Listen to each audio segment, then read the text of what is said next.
wife loves this gray suit. I hate it, but I wear it because she's gonna see me on TV. I'm a blazer, man.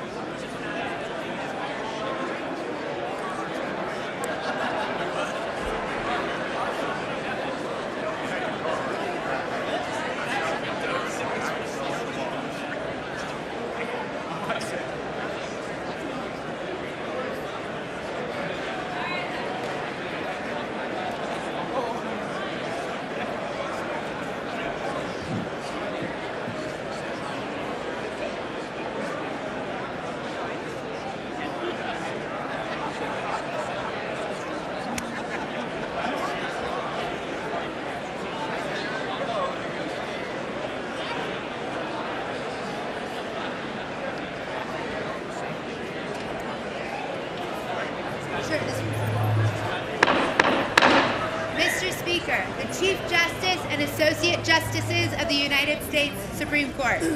That's great.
Mr. Speaker, the President's Cabinet.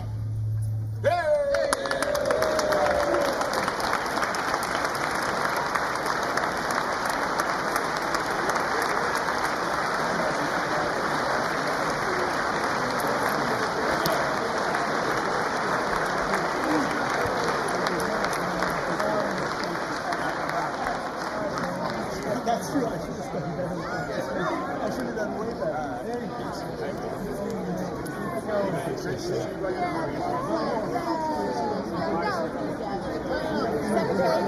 Can't wait to connect with you.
Mr. Speaker, the President of the United States.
Thank you.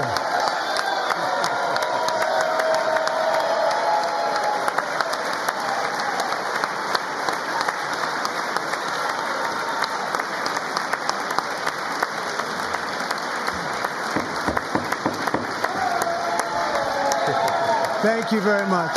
Thank you very much. It's a great honor. Thank you very much. Speaker Johnson, Vice President Vance, the First Lady of the United States,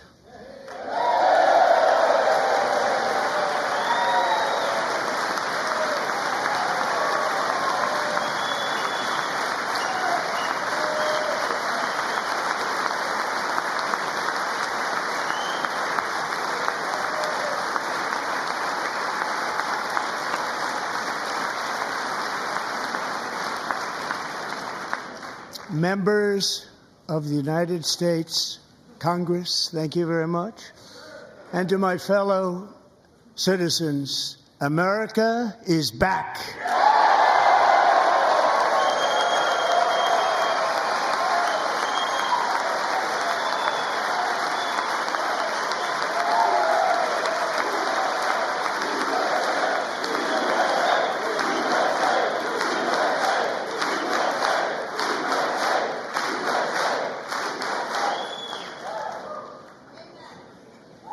6 weeks ago, I stood beneath the dome of this Capitol and proclaimed the dawn of the golden age of America. From that moment on, it has been nothing but swift and unrelenting action to usher in the greatest and most successful era in the history of our country. We have accomplished more in 43 days than most administrations accomplished in 4 years or 8 years, and we are just getting started.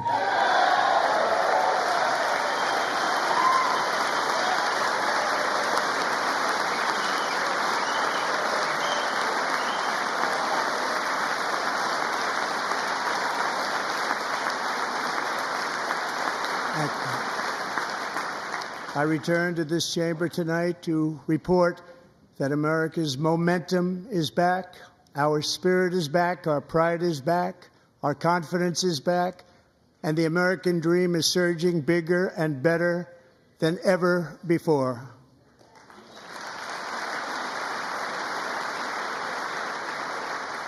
The American dream is unstoppable, and our country is on the verge of a comeback, the likes of which the world has never witnessed and perhaps will never witness again. There's never been anything like it. The presidential election of November 5th was a mandate like has not been seen in many decades. We won all 7 swing states, giving us an electoral college victory of 312 votes.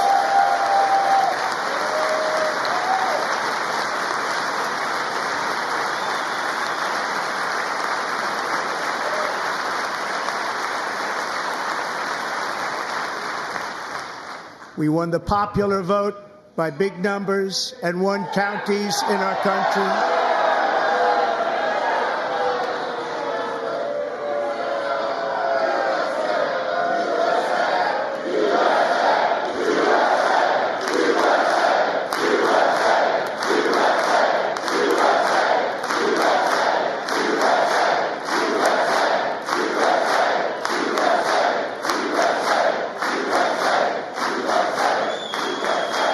And won counties in our country, 2,700 to 525, on a map that reads almost completely red for Republican.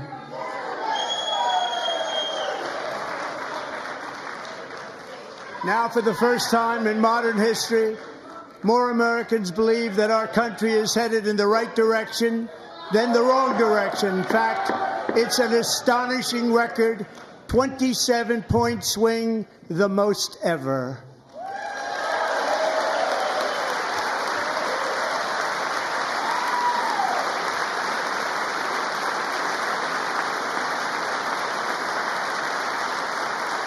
Likewise, Small business optimism saw its single largest one-month gain ever recorded, a 41-point jump.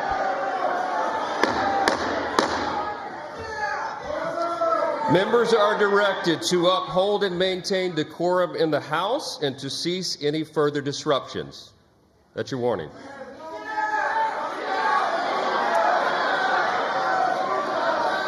Members are engaging in willful and continuing breach of decorum, and the chair is prepared to direct the Sergeant-at-Arms to restore order to the joint session.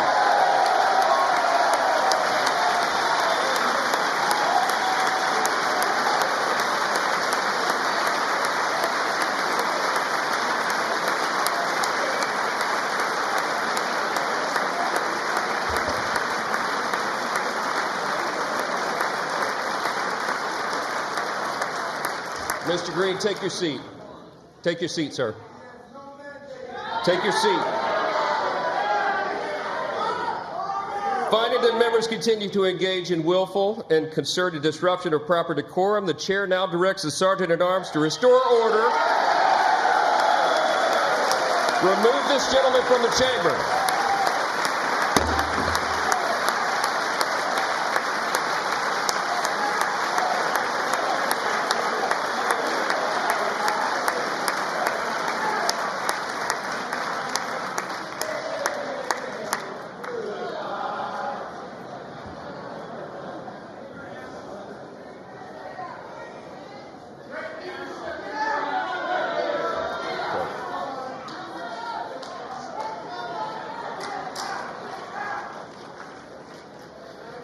Members are directed to uphold and maintain decorum in the House.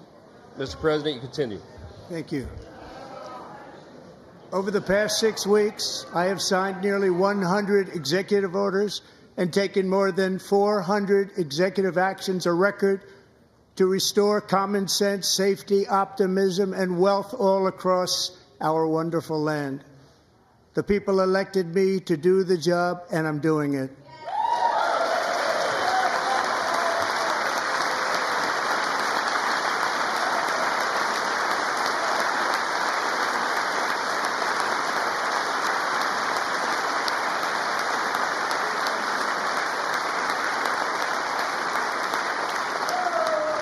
In fact, it has been stated by many that the first month of our presidency, it's our presidency, is the most successful in the history of our nation. By many.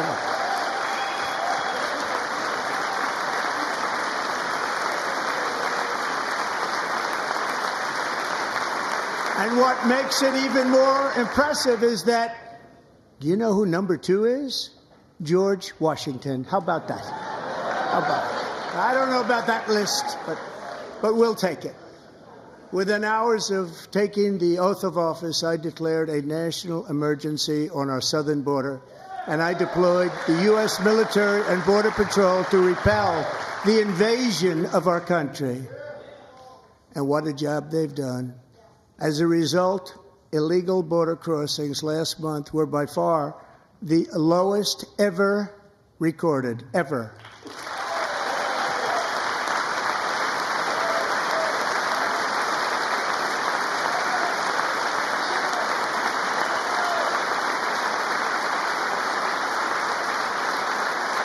They heard my words and they chose not to come. Much easier that way.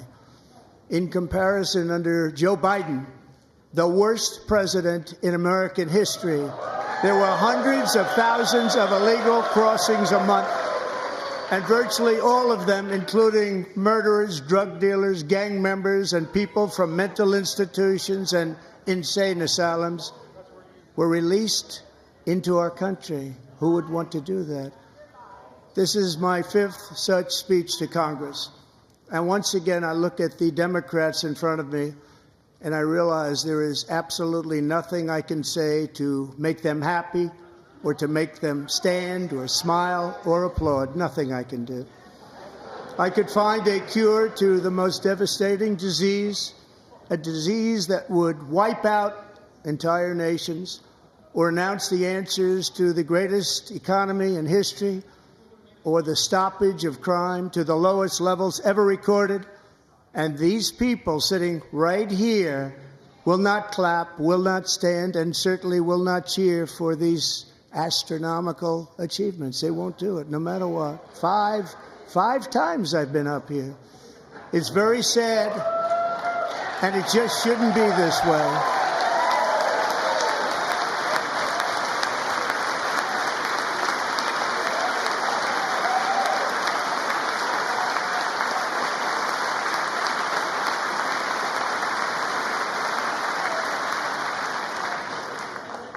So Democrats sitting before me, for just this one night, why not join us in celebrating so many incredible wins for America?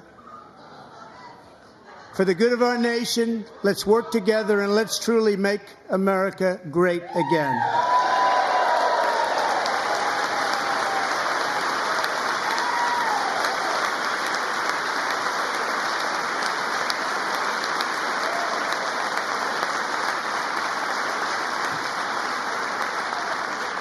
Every day, my administration is fighting to deliver the change America needs to bring a future that America deserves, and we're doing it.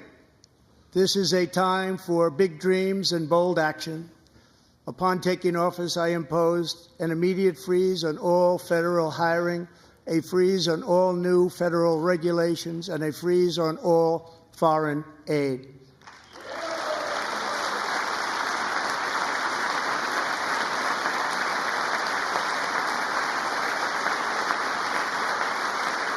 I terminated the ridiculous Green New Scam. I withdrew from the unfair Paris Climate Accord, which was costing us trillions of dollars that other countries were not paying. I withdrew from the corrupt World Health Organization.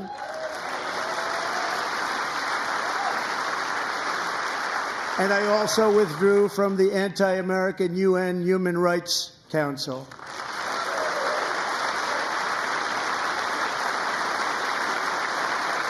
We ended all of Biden's environmental restrictions that were making our country far less safe and totally unaffordable. And importantly, we ended the last administration's insane electric vehicle mandate, saving our auto workers and companies from economic destruction.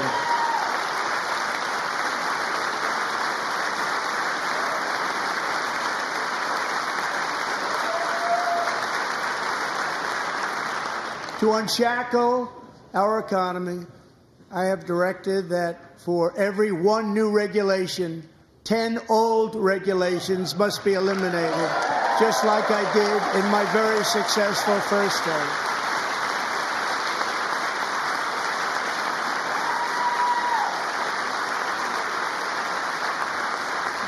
And in that first term, we set records on ending unnecessary rules and regulations like no other president had done before. We ordered all federal workers to return to the office. They will either show up for work in person or be removed from their job.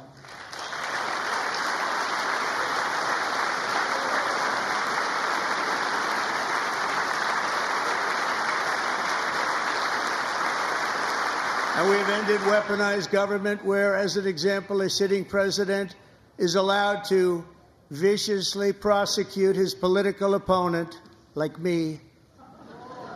How did that work out? Not too good. Not too good.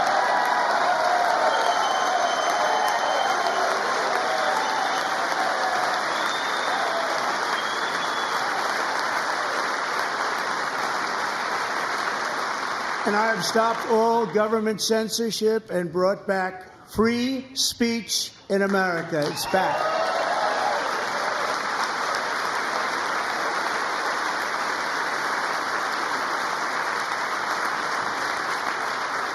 And 2 days ago, I signed an order making English the official language of the United States of America.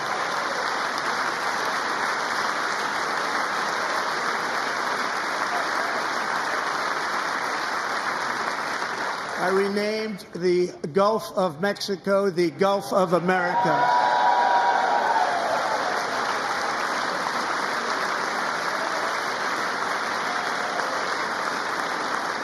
And likewise, I renamed, for a great president, William McKinley, Mount McKinley again. Beautiful Alaska. We love Alaska. We've ended the tyranny of so-called diversity, equity, and inclusion policies all across the entire federal government and indeed the private sector and our military. And our country will be woke no longer.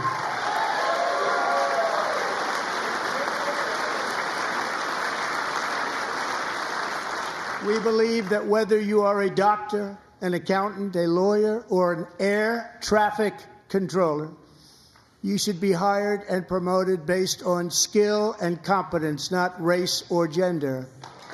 Very important.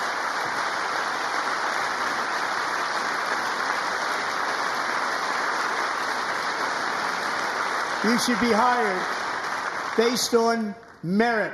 And the Supreme Court, in a brave and very powerful decision, has allowed us to do so. Thank you. Thank you very much. Thank you. We have removed the poison of critical race theory from our public schools, and I signed an order making it the official policy of the United States government that there are only two genders, male and female.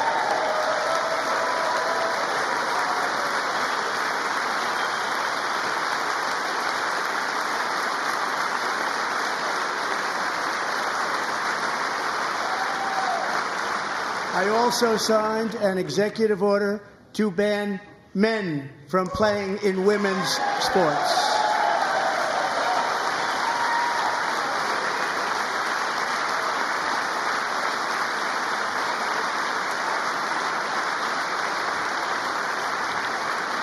Three years ago, Peyton McNabb was an all-star high school athlete, one of the best, preparing for a future in college sports. But when her girls' volleyball match was invaded by a male, he smashed the ball so hard in Peyton's face, causing traumatic brain injury, partially paralyzing her right side and ending her athletic career. It was a shot like she's never seen before. She's never seen anything like it. Peyton is here tonight in the gallery, and Peyton, from now on, schools will kick the men off the girls' team, or they will lose all federal funding.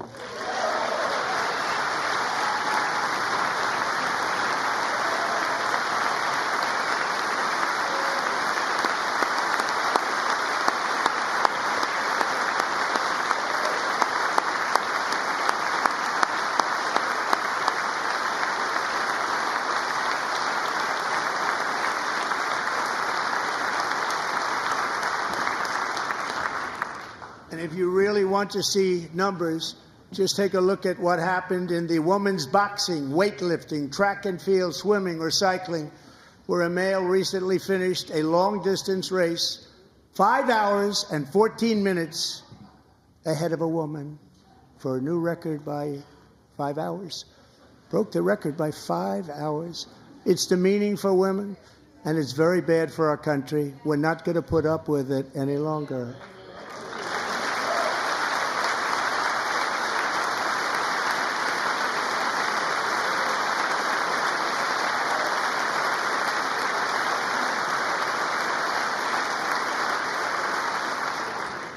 What I have just described is only a small fraction of the common sense revolution that is now, because of us, sweeping the entire world. Common sense has become a common theme, and we will never go back. Never. Never going to let that happen. Among my very highest priorities is to rescue our economy and get dramatic and immediate relief to working families. As you know, we inherited from the last administration an economic catastrophe and an inflation nightmare. Their policies drove up energy prices, pushed up grocery costs, and drove the necessities of life out of reach for millions and millions of Americans. They've never had anything like it. We suffered the worst inflation in 48 years, but perhaps even in the history of our country. They're not sure. As president, I'm fighting every day to reverse this damage and make America affordable again.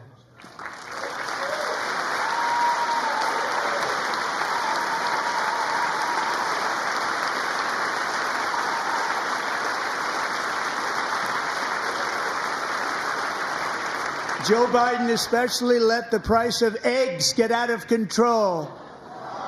The egg price is out of control, and we're working hard to get it back down. Secretary, do a good job on that. You inherited a total mess from the previous administration. Do a good job.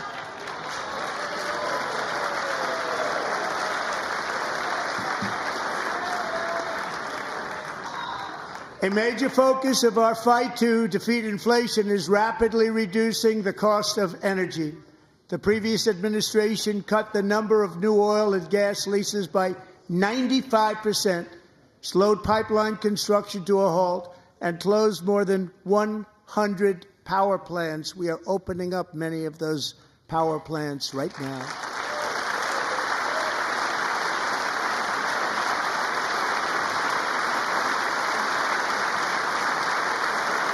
And frankly, we have never seen anything like it. That's why on my first day in office, I declared a national energy emergency. As you've heard me say many times, we have more liquid gold under our feet than any nation on earth, and by far. And now I fully authorize the most talented team ever assembled to go and get it. It's called Drill, Baby, Drill.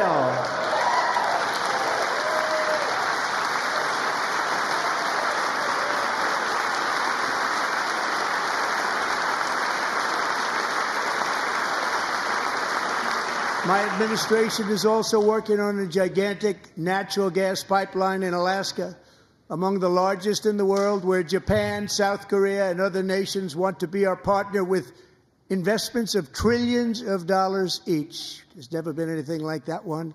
It will be truly spectacular. It's all set to go. The permitting is gotten. And later this week, I will also take historic action to dramatically expand production of critical minerals and rare earths here in the USA.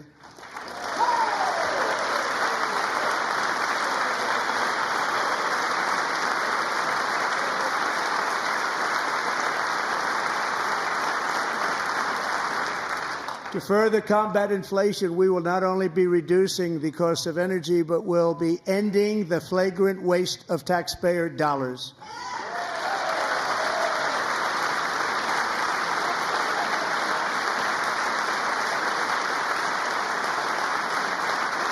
And to that end, I have created the brand new Department of Government Efficiency, DOGE. Perhaps you've heard of it. Perhaps.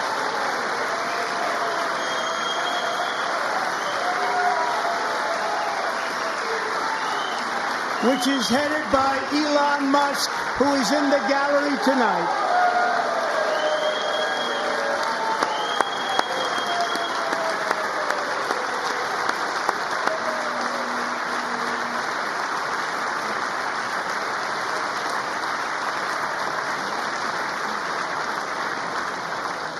Thank you, Elon. He's working very hard. He didn't need this. He didn't need this. Thank you very much. We appreciate it. Everybody here, even this side, appreciates it, I believe. They just don't want to admit that. Just listen to some of the appalling waste we have already identified. $22 billion from HHS to provide free housing and cars for illegal aliens. $45 million for diversity, equity, and inclusion scholarships in Burma.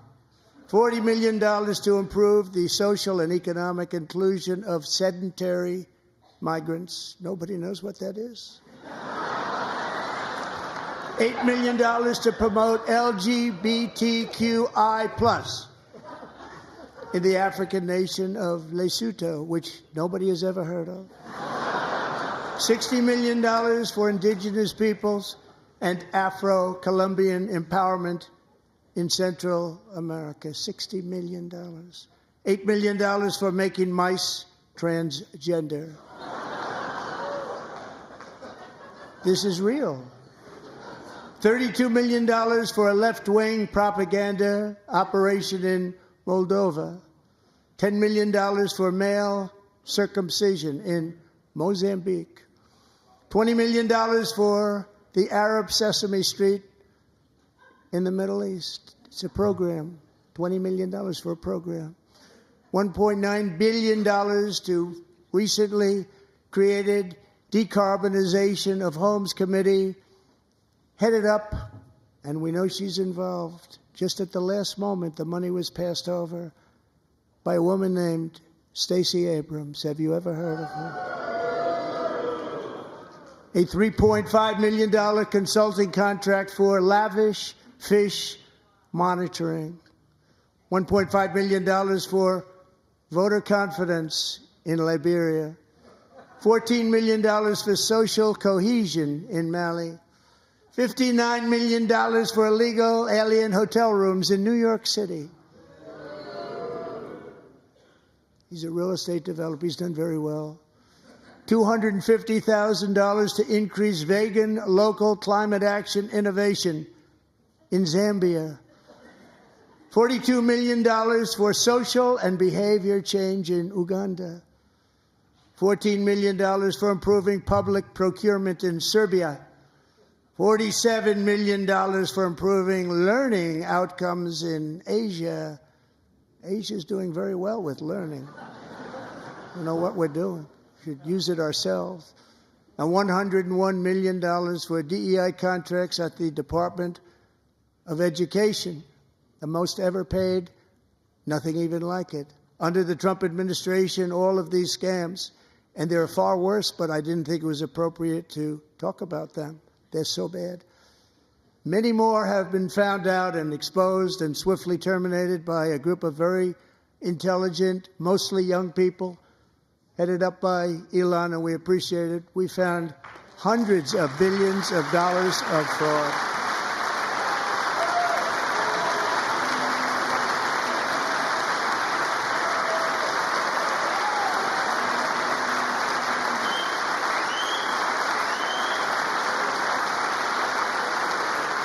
And we've taken back the money and reduced our debt to fight inflation and other things.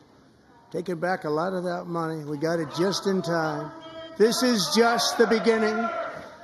The Government Accountability Office, a federal government office, has estimated annual fraud of over $500 billion in our nation, and we are working very hard to stop it. We're going to. We're also identifying shocking levels of incompetence and probable fraud in the Social Security program for our seniors, and that our seniors and people that we love rely on. Believe it or not, government databases list 4.7 million Social Security members from people aged 100 to 109 years old. It lists 3.6 million people from ages 110 to 119. I don't know any of them. I know some people that are rather elderly, but not quite that elderly. 3.47 million people from ages 120 to 129. 3.9 million people from ages 130 to 139. 3.5 million people from ages 140 to 149. And money is being paid to many of them, and we're searching right now. In fact, Pam, good luck. Good luck. You're going to find it. But a lot of money is paid out to people because it just keeps getting paid, and nobody does. And it really hurts Social Security and hurts our country. 1.3 million people from ages 150 to 159, and over 130,000 people, according to the Social Security databases, are age over 160 years old. We have a healthier country than I thought, Bobby.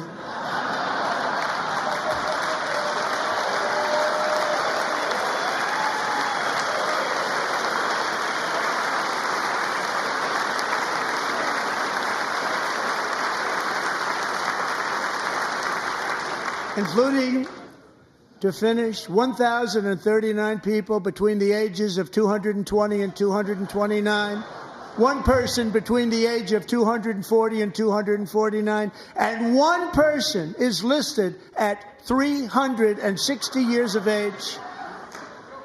More than 100 years older than our country.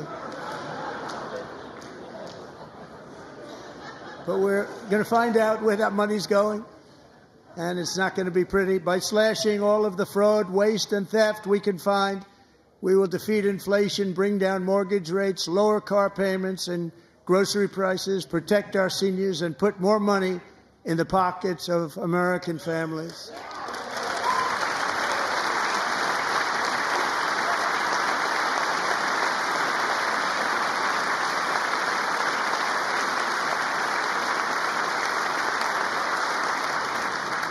And today, interest rates took a beautiful drop, big, beautiful drop. It's about time. And in the near future, I want to do what has not been done in 24 years, balance the federal budget. We're going to balance it.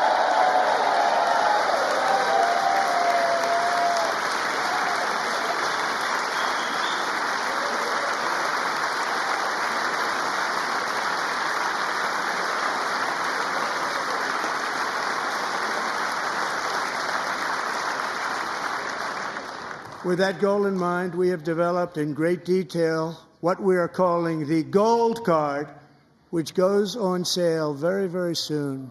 For $5 million, we will allow the most successful job-creating people from all over the world to buy a path to U.S. citizenship. It's like the green card, but better and more sophisticated. And these people will have to pay tax in our country. They won't have to pay tax from where they came. The money that they've made, you wouldn't want to do that, but they have to pay tax, create jobs. They'll also be taking people out of colleges and paying for them so that we can keep them in our country instead of having them being forced out.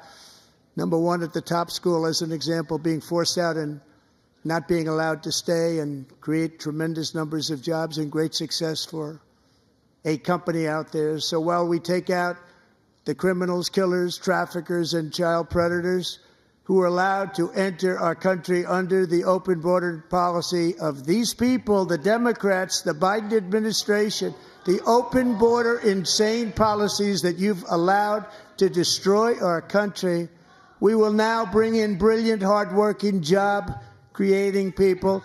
They're going to pay a lot of money, and we're going to reduce our debt with that money.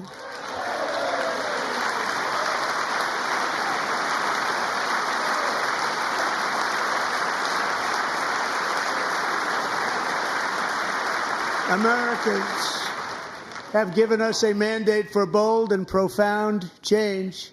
For nearly 100 years, the federal bureaucracy has grown until it has crushed our freedoms, ballooned our deficits, and held back America's potential in every possible way. The nation founded by pioneers and risk-takers now drowns under millions and millions of pages of regulations and debt. Approvals that should take 10 days to get instead take 10 years, 15 years, and even 20 years before you're rejected. Meanwhile, we have hundreds of thousands of federal workers who have not been showing up to work. My administration will reclaim power from this unaccountable bureaucracy, and we will restore true democracy to America again.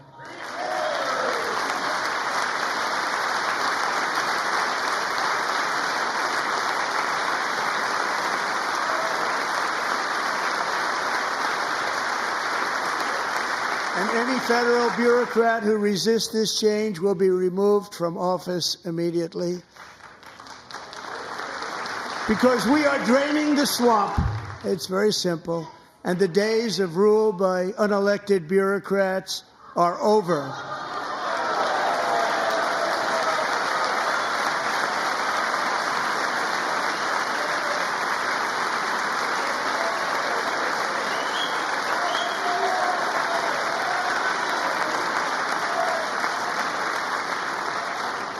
And the next phase of our plan to deliver the greatest economy in history is for this Congress to pass tax cuts for everybody. They're in there. They're waiting for you to vote.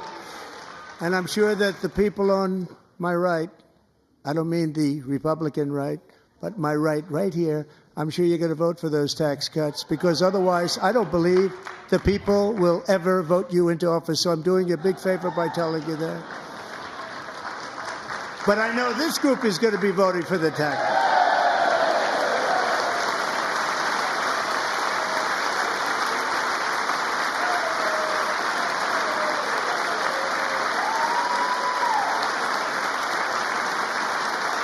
Thank you. It's a very, very big part of our plan. We had tremendous success in our first term with it. A very big part of our plan. We're seeking permanent income tax cuts all across the board. And to get urgently needed relief to Americans hit especially hard by inflation, I'm calling for no tax on tips, no tax on overtime, and no tax on Social Security benefits for our great seniors.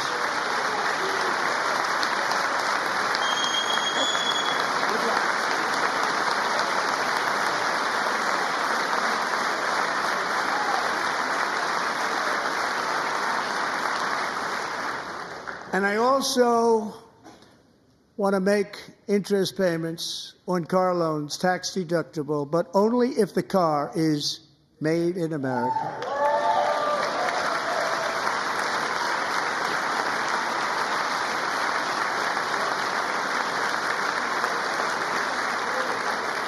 And by the way, we're going to have growth in the auto industry like nobody's ever seen. Plants are opening up all over the place. Deals are being made.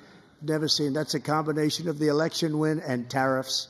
It's a beautiful word, isn't it?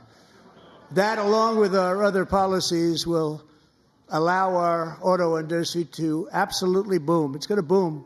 Spoke to the majors today, all three, the top people, and they're so excited. In fact, already numerous car companies have announced that they will be building massive automobile plants in America, with Honda just announcing a new plant in Indiana, one of the largest anywhere in the world.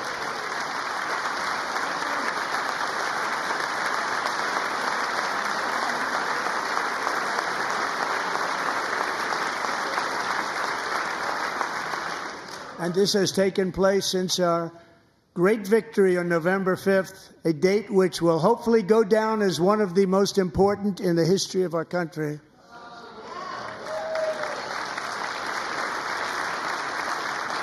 In addition, as part of our tax cuts, we want to cut taxes on domestic production and all manufacturing.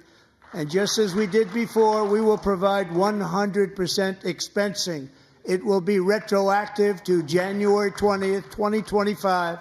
And it was one of the main reasons why our tax cuts were so successful in our first term, giving us the most successful economy in the history of our country. First term. We had a great first term.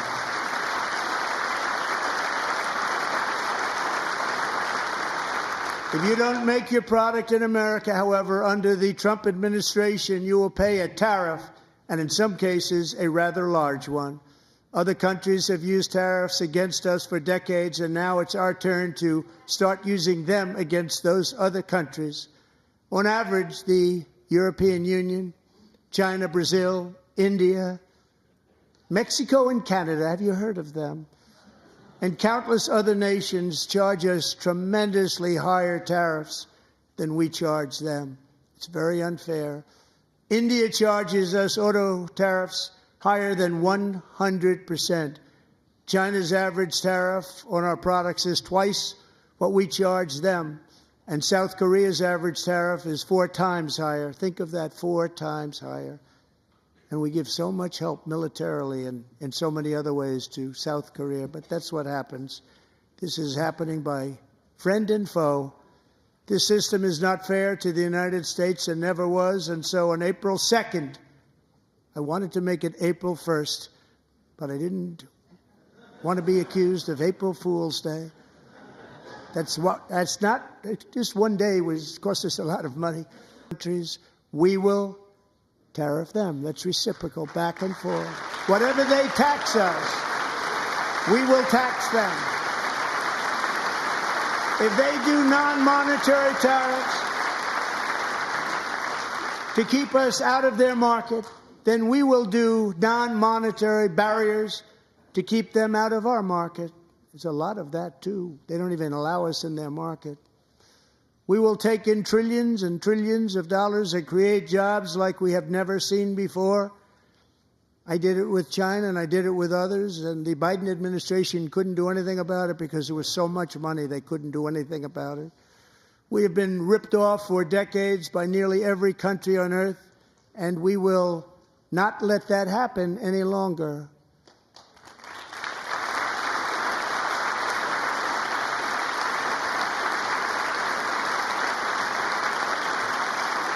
Much has been said over the last 3 months about Mexico and Canada, but we have very large deficits with both of them. But even more importantly, they've allowed fentanyl to come into our country at levels never seen before, killing hundreds of thousands of our citizens and many very young, beautiful people, destroying families. Nobody's ever seen anything like it. They are, in effect, receiving subsidies of hundreds of billions of dollars. We pay subsidies to Canada and to Mexico of hundreds of billions of dollars, and the United States will not be doing that any longer. We're not going to do it any longer.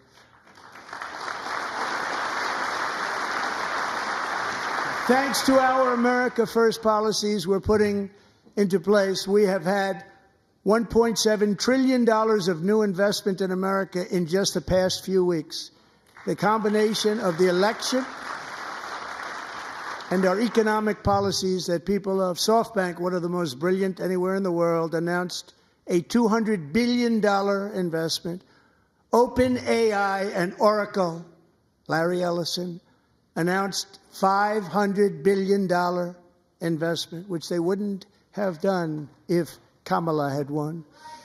Apple announced $500 billion investment. Tim Cook called me. He said, I cannot spend it fast enough. It's going to be much higher than that, I believe. They'll be building their plants here instead of in China. And just yesterday, Taiwan Semiconductor, the biggest in the world, most powerful in the world, has a tremendous amount, 97% of the market, announced a $165 billion investment to build the most powerful chips on earth right here in the USA.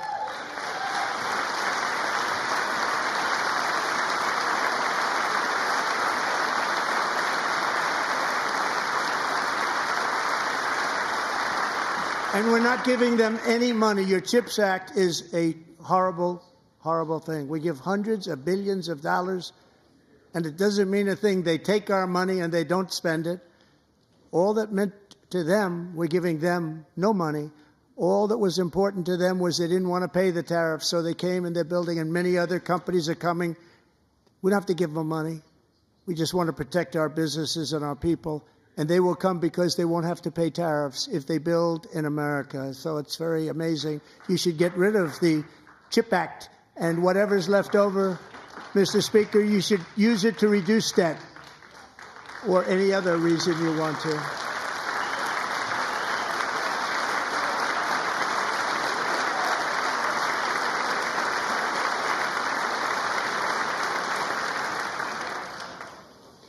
Our new trade policy will also be great for the American farmer. I love the farmer,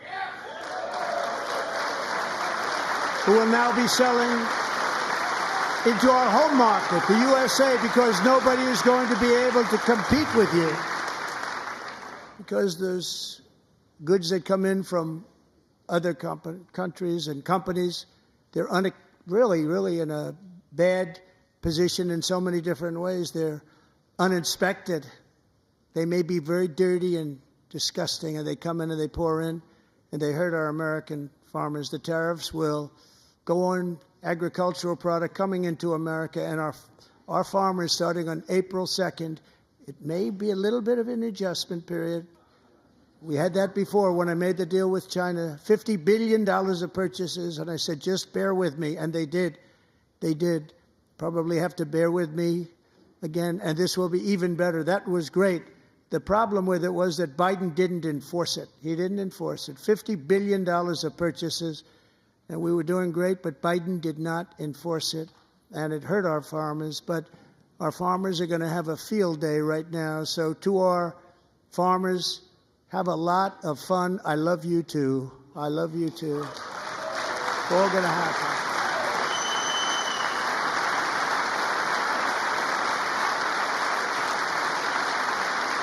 And I have also imposed a 25% tariff on foreign aluminum, copper, lumber, and steel, because if we don't have, as an example, steel and lots of other things, we don't have a military, and frankly, we just won't have a country very long. Here today is a proud American steelworker, fantastic person from Decatur, Alabama, Jeff Denard.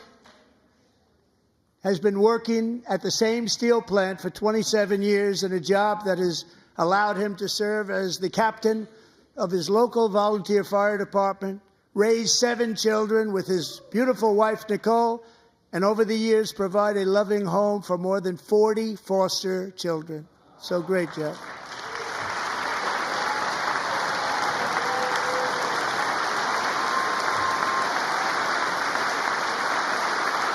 Thank you, Jeff. Thank you, Jeff.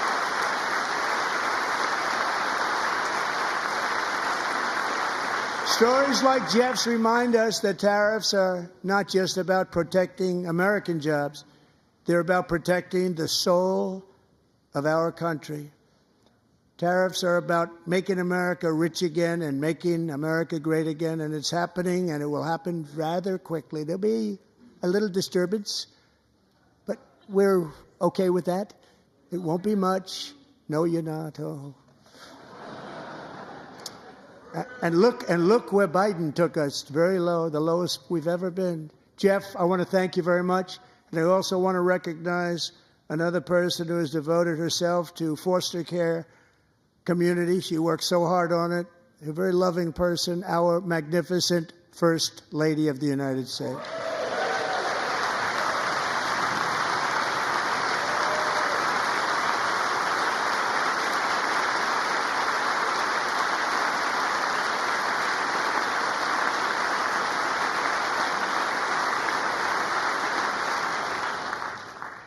Melania's work has yielded incredible results, helping prepare our nation's future leaders as they enter the workforce. Our First Lady is joined by 2 impressive young women, very impressive. Haley Ferguson, who benefited from the First Lady's Fostering the Future initiative and is poised to complete her education and become a teacher. And Elliston Berry, who became a victim of an illicit deepfake image produced by a peer. With Elliston's help, the Senate just passed the Take It Down Act, and this is so important. Thank you very much, John. John Thune, thank you. Stand up, John. Thank you, John.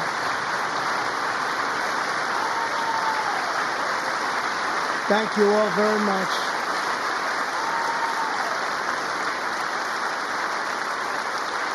Thank you. And thank you to John Thune and the Senate. Great job. To criminalize the publication of such images online is terrible, terrible thing. And once it passes the House, I look forward to signing that bill into law. Thank you. And I'm going to use that bill for myself, too, if you don't mind. Because nobody gets treated worse than I do online. Nobody. That's great. Thank you very much to the Senate. Thank you. But if we truly care about protecting Americans' children, no step is more crucial than securing America's borders. Over the past 4 years, 21 million people poured into the United States. Many of them were murderers, human traffickers, gang members, and other criminals from the streets of dangerous cities all throughout the world. Because of Joe Biden's insane and very dangerous open border policies, they are now strongly embedded in our country, but we are getting them out and getting them out fast.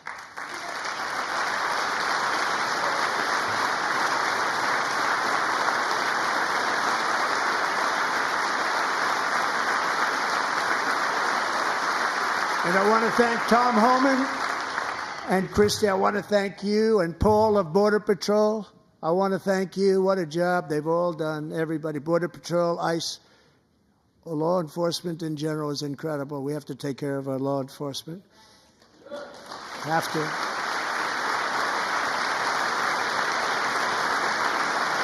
Last year, a brilliant 22-year-old nursing student named Laken Riley, the best in her class, admired by everybody, went out for a jog on the campus of the University of Georgia. That morning, Laken was viciously attacked, assaulted, beaten, brutalized, and horrifically murdered. Laken was stolen from us by a savage illegal alien gang member who was arrested while trespassing across Biden's open southern border and then set loose into the United States under the heartless policies of that failed administration. It was indeed a failed administration. He had then been arrested and released in a Democrat-run sanctuary city, a disaster, before ending the life of this beautiful young angel. With us this evening are Laken's beloved mother, Allison, and her sister, Lauren.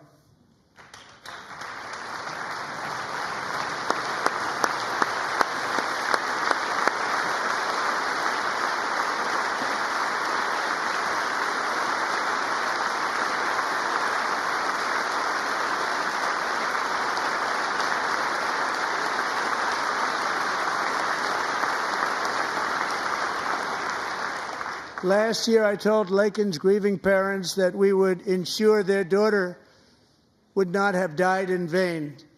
That's why the very first bill I signed into law as your 47th president mandates the detention of all dangerous criminal aliens who threaten public safety.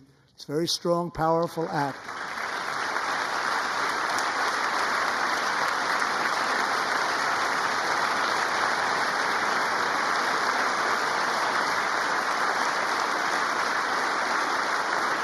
It's called the Laken-Riley Act. So Allison and Lauren, America will never, ever forget our beautiful Laken Hope Riley.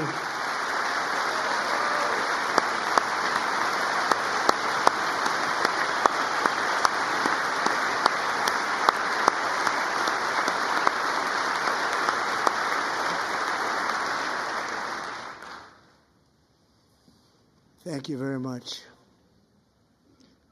Since taking office, my administration has launched the most sweeping border and immigration crackdown in American history, and we quickly achieved the lowest numbers of illegal border crossers ever recorded. Thank you.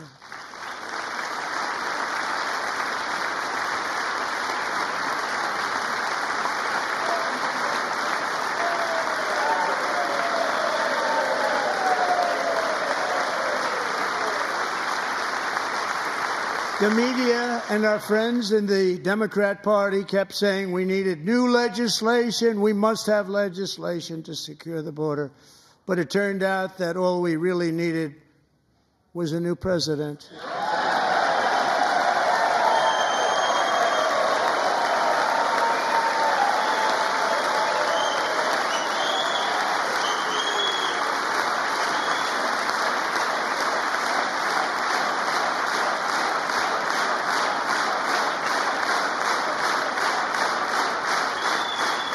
Thank you.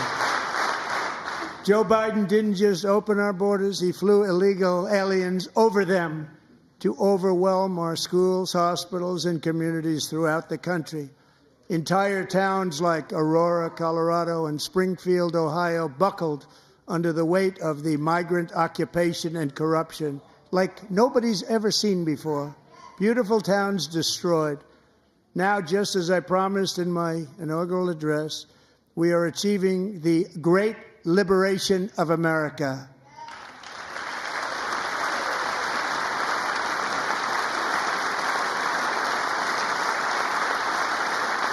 But there still is much work to be done. Here tonight is a woman I have gotten to know, Alexis Nungari from Houston. Wonderful woman. Last June, Alexis's 12-year-old daughter, her precious Jocelyn, walked to a nearby convenience store. She was kidnapped, tied up, assaulted for 2 hours under a bridge, and horrifically murdered. Arrested and charged with this heinous crime are 2 illegal alien monsters from Venezuela, released into America by the last administration through their ridiculous open border. The death of this beautiful 12-year-old girl and the agony of her mother and family touched our entire nation greatly. Alexis, I promised that we would always remember your daughter, your magnificent daughter, and earlier tonight, I signed an order keeping my word to you. One thing I have learned about Jocelyn is that she loved animals so much. She loved nature. Across Galveston Bay, from where Jocelyn lived in Houston, you will find a magnificent national wildlife refuge, a pristine, peaceful, 34,000-acre sanctuary for all of God's creatures on the edge of the Gulf of America. Alexis, moments ago, I formally renamed that refuge in loving memory of your beautiful daughter, Jocelyn. So, Mr. Vice President, if you would, may I have the order?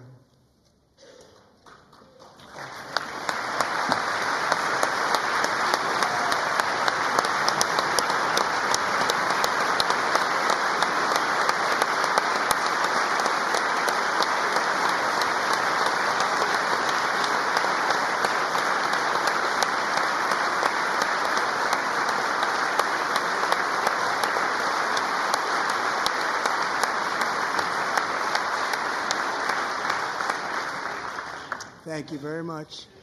All 3 savages charged with Jocelyn and Lakin's murders were members of the Venezuelan prison gang, the toughest gang, they say, in the world, known as Tren de Aragua. 2 weeks ago, I officially designated this gang, along with MS-13 and the bloodthirsty Mexican drug cartels, as foreign terrorist organizations.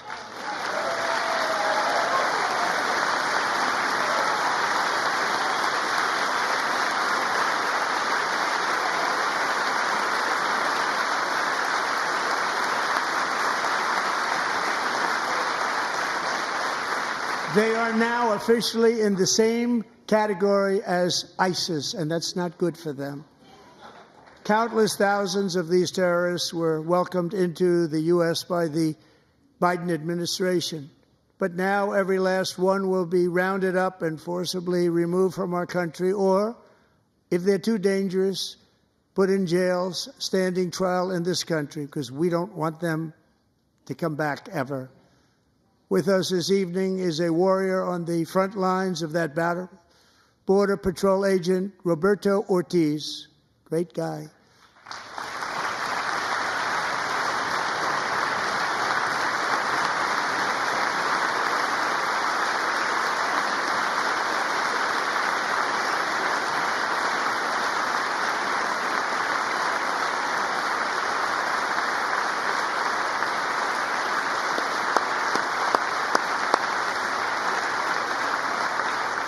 In January, Roberto and another agent were patrolling by the Rio Grande near an area known as Cartel Island. Doesn't sound too nice to me. When heavily armed gunmen started shooting at them, Roberto saw that his partner was totally exposed, at great danger, and he leapt into action, returning fire and providing crucial seconds for his fellow agent to seek safety, just barely. I have some of the prints of that event, and it was not good. Agent Ortiz, we salute you for your great courage and for your line of fire that you took and for the bravery that you showed. We honor you, and we will always honor you. Thank you, Roberto, very much.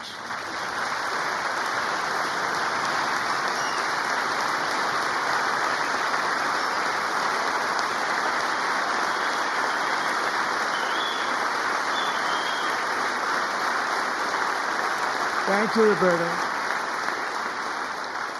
And I actually got to know him on my many calls to the border.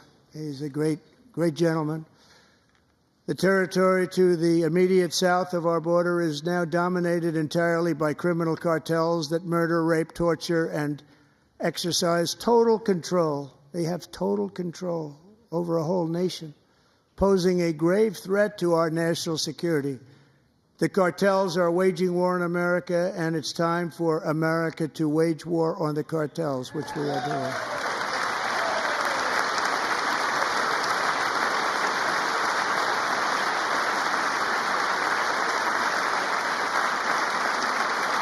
Five nights ago, Mexican authorities, because of our tariff policies being imposed on them, think of this, handed over to us 29 of the biggest cartel leaders in their country. That has never happened before. They want to make us happy. First time ever. But we need Mexico and Canada to do much more than they've done, and they have to stop the fentanyl and drugs pouring into the USA. They're going to stop it. I have sent Congress a detailed funding request laying out exactly how we will eliminate these threats to protect our homeland and complete the largest deportation operation in American history, larger even than current record holder, President Dwight D. Eisenhower, a moderate man, but someone who believed very strongly in borders. Americans expect Congress to send me this funding without delay so I can sign it into law. So, Mr. Speaker, John Thune, both of you, I hope you're going to be able to do that, Mr. Speaker. Thank you. Mr. Leader, thank you. Thank you very much. And let's get it to me. I'll sign it so fast, you won't even believe it.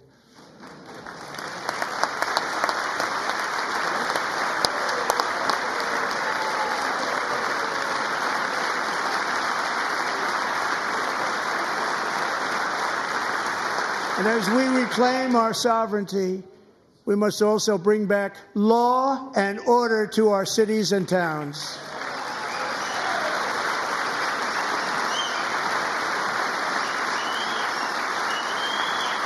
In recent years, our justice system has been turned upside down by radical left lunatics.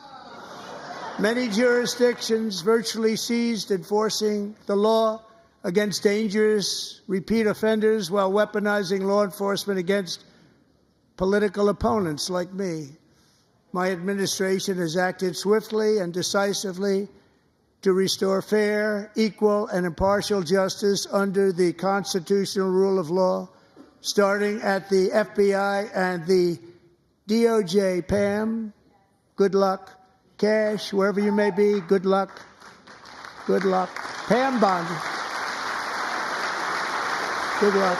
So important. Going to do a great job. Cash, thank you. Thank you, Cash.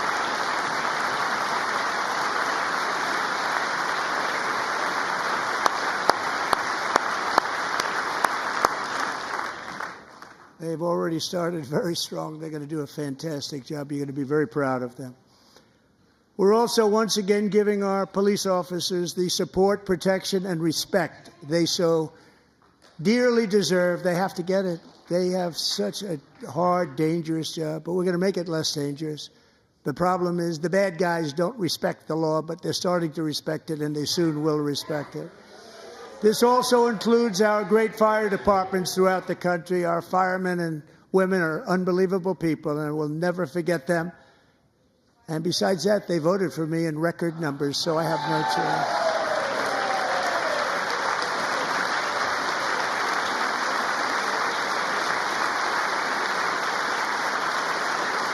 1 year ago this month, 31-year-old New York police officer Jonathan Diller, unbelievably wonderful person and a great officer, was gunned down at a traffic stop on Long Island. I went to his funeral. The vicious criminal charged with his murder had 21 prior arrests, and they were rough arrests, too. He was a real bad one. The thug in the seat next to him had 14 prior arrests and went by the name of Killer. He was Killer. He killed other people, they say, a lot of them. I attended Officer Diller's service, and when I met his wife and one-year-old son, Ryan, it was very inspirational, actually. His widow's name is Stephanie, and she is here tonight. Stephanie, thank you very much, Stephanie. Thank you very much.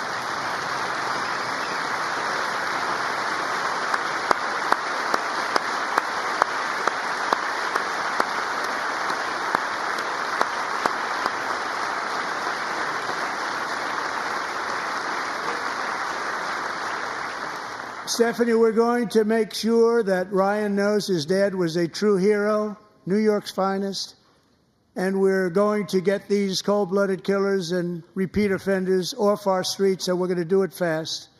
Got to stop it. They get out with 28 arrests. They push people into subway trains. They hit people over the head, back of the head with baseball bats. We got to get them out of here. I've already signed an executive order requiring a mandatory death penalty for anyone who murders a police officer, and tonight I'm asking Congress to pass that policy into permanent law.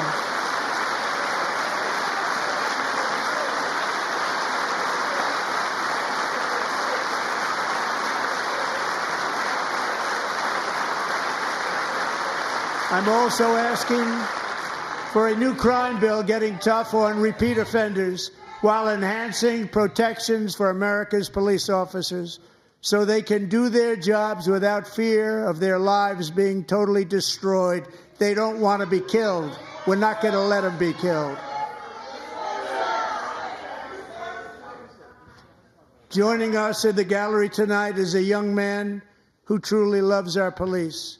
His name is DJ Daniel. He is 13 years old, and he has always dreamed of becoming a police officer.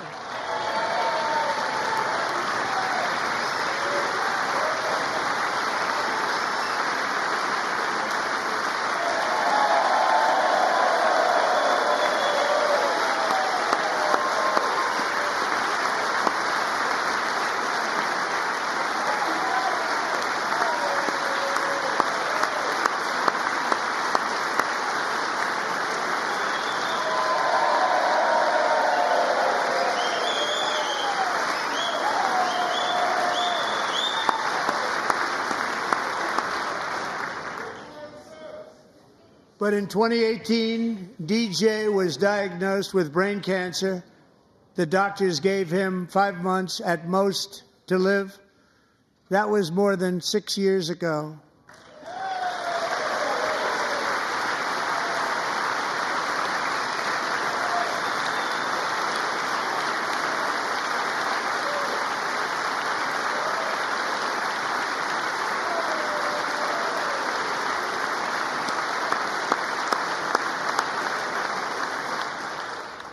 Since that time, DJ and his dad have been on a quest to make his dream come true, and DJ has been sworn in as an honorary law enforcement officer, actually a number of times. The police love him, the police departments love him. And tonight, DJ, we're going to do you the biggest honor of them all. I am asking our new Secret Service Director, Sean Curran, to officially make you an agent of the United States Secret Service.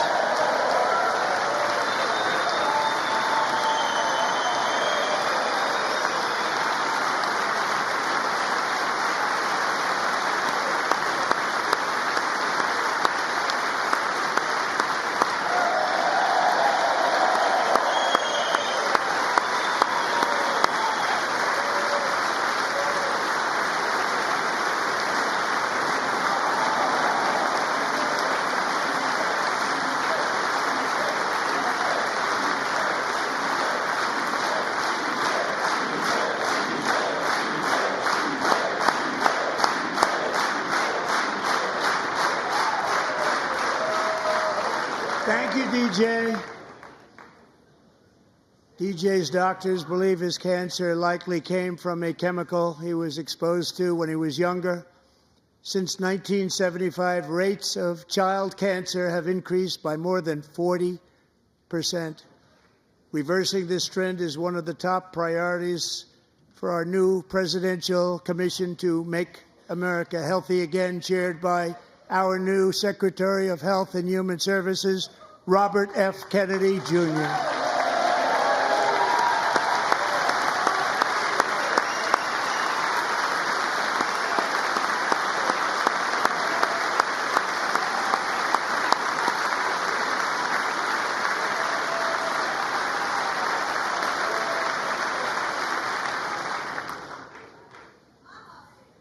With the name Kennedy, you would have thought everybody over here would have been cheering.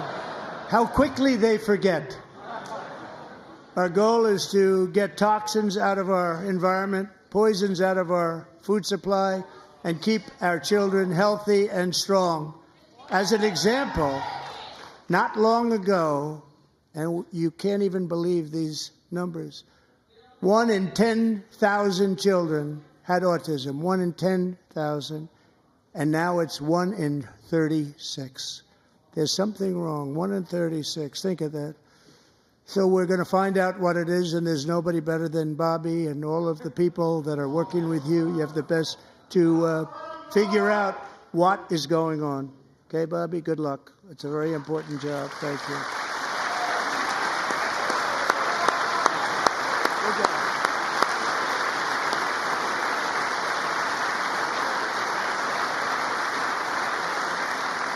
Thank you.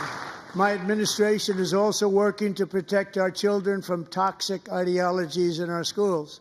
A few years ago, January Littlejohn and her husband discovered that their daughter's school had secretly socially transitioned their 13-year-old little girl. Teachers and administrators conspired to deceive January and her husband while encouraging her daughter to use a new name and pronouns. They, them pronoun, actually, all without telling January, who is here tonight and is now a courageous advocate against this form of child abuse. January, thank you. Thank you. Thank you very much.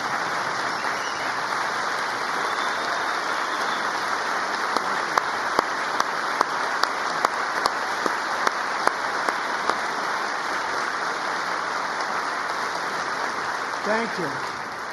Stories like this are why, shortly after taking office, I signed an executive order banning public schools from indoctrinating our children with transgender ideology.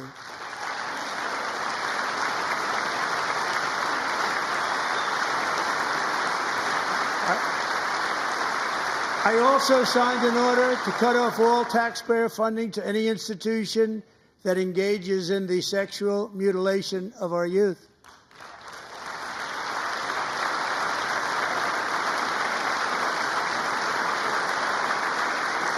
And now I want Congress to pass a bill permanently banning and criminalizing sex changes on children and forever ending the lie that any child is trapped in the wrong body. This is a big lie.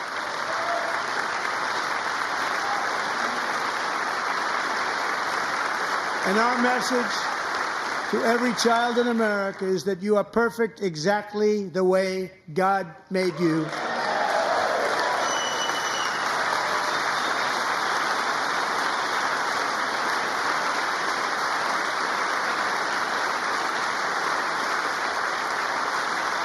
Because we're getting wokeness out of our schools and out of our military, and it's already out, and it's out of our society. We don't want it.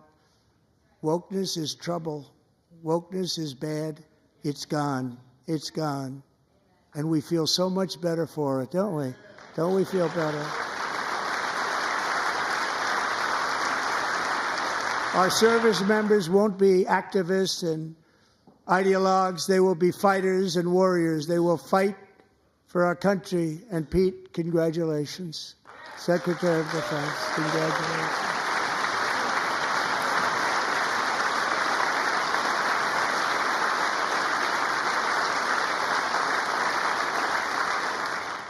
And he's not big into the woke movement, I can tell you. I know him well. I am pleased to report that in January, the U.S. Army had its single best recruiting month in 15 years, and that all armed services are having among the best recruiting results ever in the history of our services. What a difference.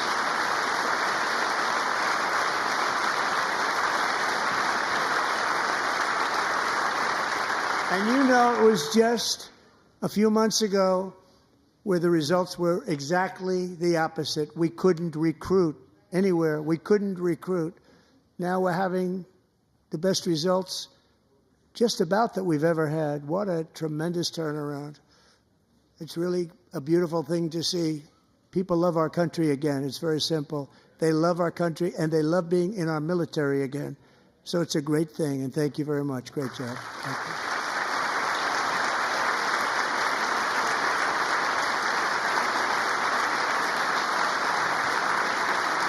We're joined tonight by a young man, Jason Hartley, who knows the weight of that call of duty. Jason's father, grandfather, and great-grandfather all wore the uniform. Jason tragically lost his dad, who was also a Los Angeles County Sheriff's deputy when he was just a boy, and now he wants to carry on the family legacy of service. Jason is a senior in high school, a 6-letter varsity athlete, a really good athlete, they say, a brilliant student with a 4.46, that's good, GPA. And his greatest dream is to attend the U.S. Military Academy at West Point.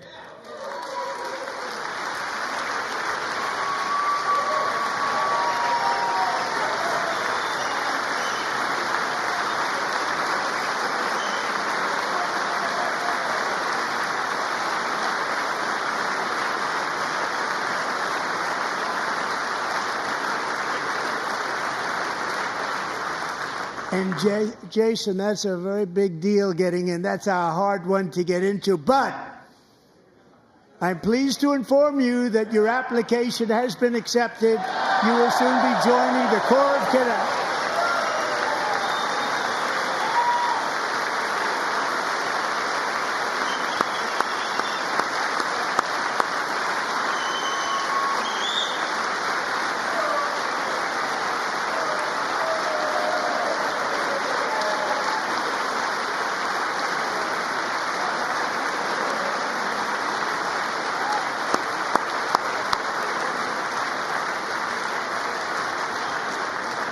Thank you. Jason, you're going to be on the long gray line, Jason. As Commander-in-Chief, my focus is on building the most powerful military of the future. As a first step, I'm asking Congress to fund a state-of-the-art Golden Dome missile defense shield to protect our homeland, all made in the USA.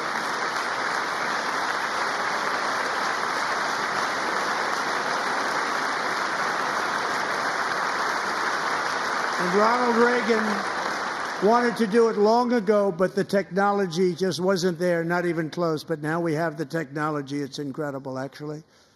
And other places, they have it. Israel has it. Other places have it. And the United States should have it too, right, Tim, right? They should have it too. So I want to thank you. But it's a very, very important. This is a very dangerous world. We should have it. We want to be protected, and we're going to protect our citizens like never before. To boost our defense industrial base, we are also going to resurrect the American shipbuilding industry, including commercial shipbuilding and military shipbuilding.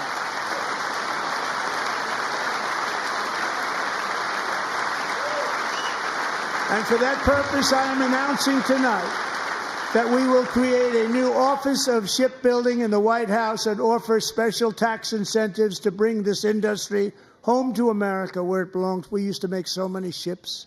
We don't make them anymore very much, but we're going to make them very fast, very soon. It will have a huge impact. To further enhance our national security, my administration will be reclaiming the Panama Canal, and we've already started doing it.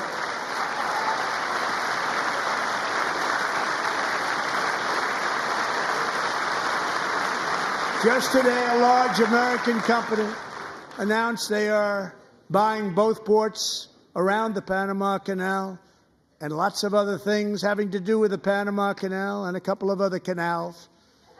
The Panama Canal was built by Americans for Americans, not for others, but others could use it. But it was built at tremendous cost of American blood and treasure. 38,000 workers died building the Panama Canal. They died of malaria. They died of snake bites and mosquitoes. Not a nice place to work. They paid them very highly to go there, knowing there was a 25% chance that they would die. The most expensive project also that was ever built in our country's history, if you bring it up to modern day costs. It was given away by the Carter administration for $1, but that agreement has been violated very severely. We didn't give it to China. We gave it to Panama, and we're taking it back.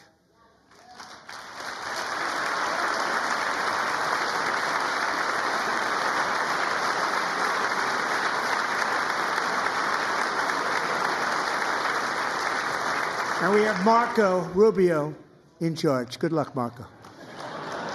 Now, we know who to blame if anything goes wrong. Marco's been amazing, and he's going to do a great job. Think of it. He got 100 votes. You know, he was approved with actually 99, but the 100th was this gentleman, and I feel very certain. So let's assume he got 100 votes. And I'm either very, very happy about that or I'm very concerned about it. But he's already proven. I mean, he's a great gentleman. He's respected by everybody, and we appreciate you voting for Marco. He's going to do a fantastic job. Thank you. Thank you. He's doing a great job. Great job. And I also have a message tonight for the incredible people of Greenland. We strongly support your right to determine your own future. And if you choose, we welcome you into the United States of America. We need Greenland for national security and even international security, and we're working with everybody involved to try and get it. But we need it really for international world security, and I think we're going to get it. One way or the other, we're going to get it. We will keep you safe.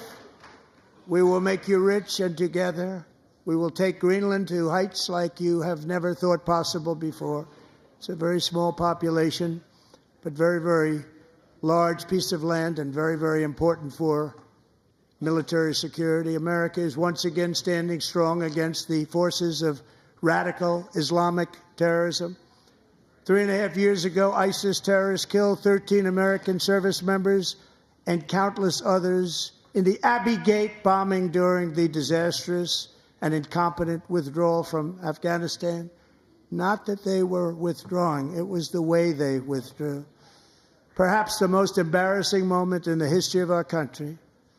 Tonight, I am pleased to announce that we have just apprehended the top terrorist responsible for that atrocity, and he is right now on his way here to face the swift sword of American justice.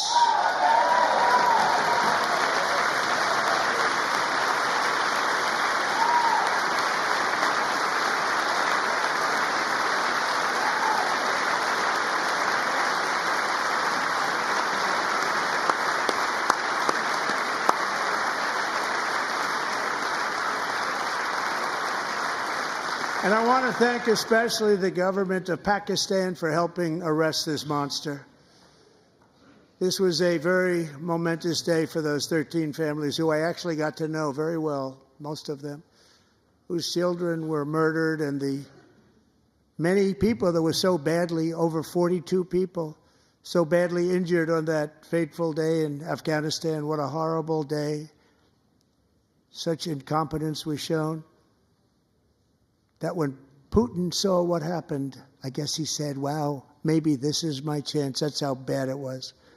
Should have never happened. Grossly incompetent people. I spoke to many of the parents and loved ones, and they're all in our hearts tonight. Just spoke to them on the phone. We had a big call. Every one of them called, and Everybody was on the line, and they did nothing but cry with happiness. They were very happy, as happy as you can be under those circumstances. Their child, brother, sister, son, daughter was killed for no reason whatsoever. In the Middle East, we're bringing back our hostages from Gaza. In my first term, we achieved one of the most groundbreaking peace agreements in generations, the Abraham Accords.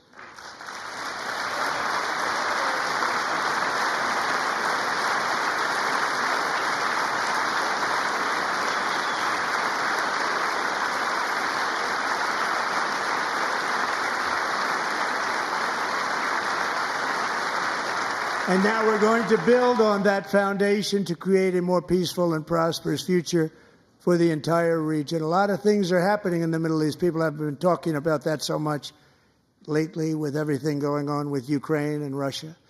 But a lot of things are happening in the Middle East. It's a rough neighborhood, actually. I'm also working tirelessly to end the savage conflict in Ukraine.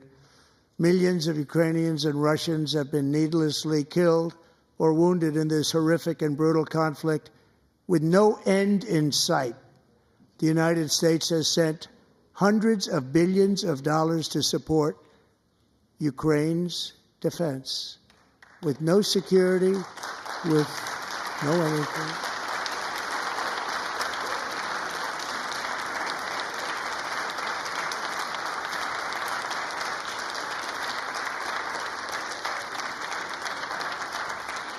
Do you want to keep it going for another 5 years? Yeah, you would say Pocahontas says yes.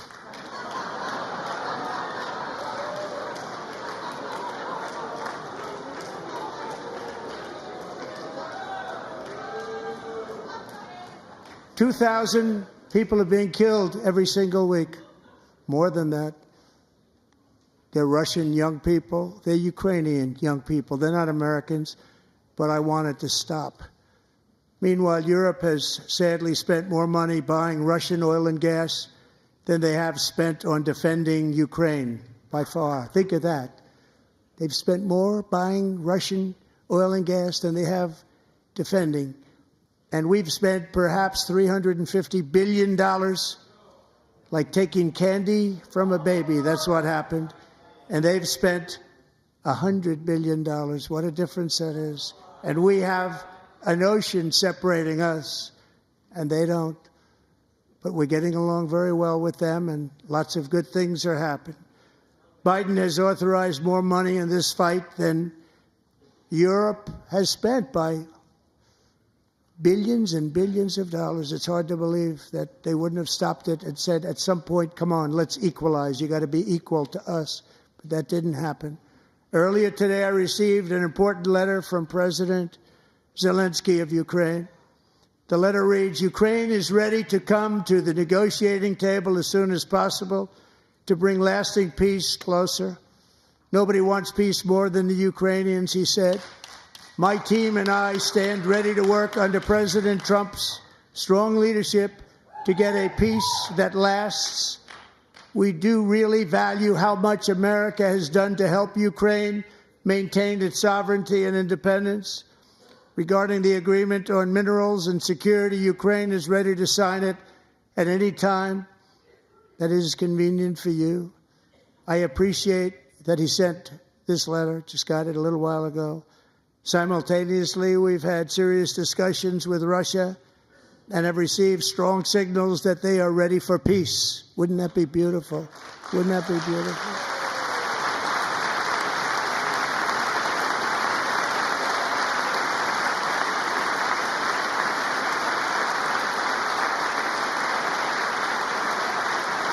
Wouldn't that be beautiful?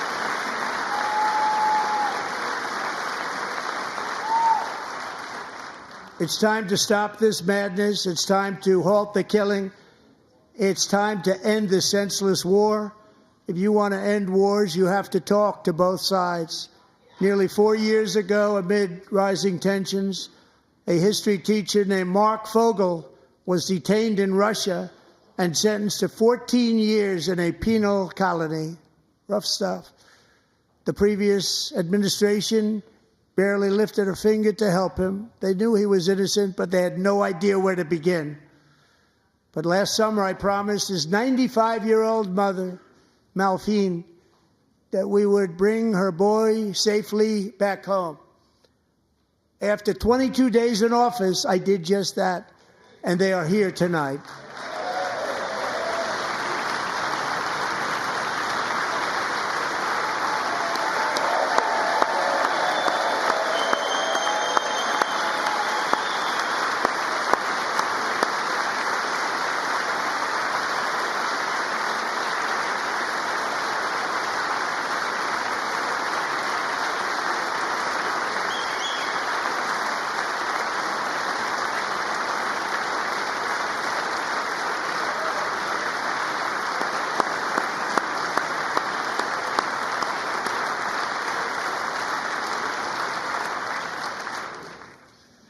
To Mark and his great mom, we are delighted to have you safe and sound and with us.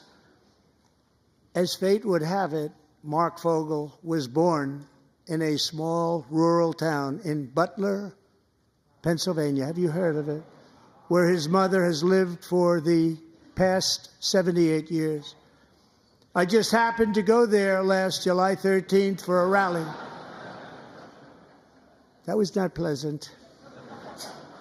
And that is where I met his beautiful mom right before I walked onto that stage. And I told her I would not forget what she said about her son. And I never did I? Never forgot.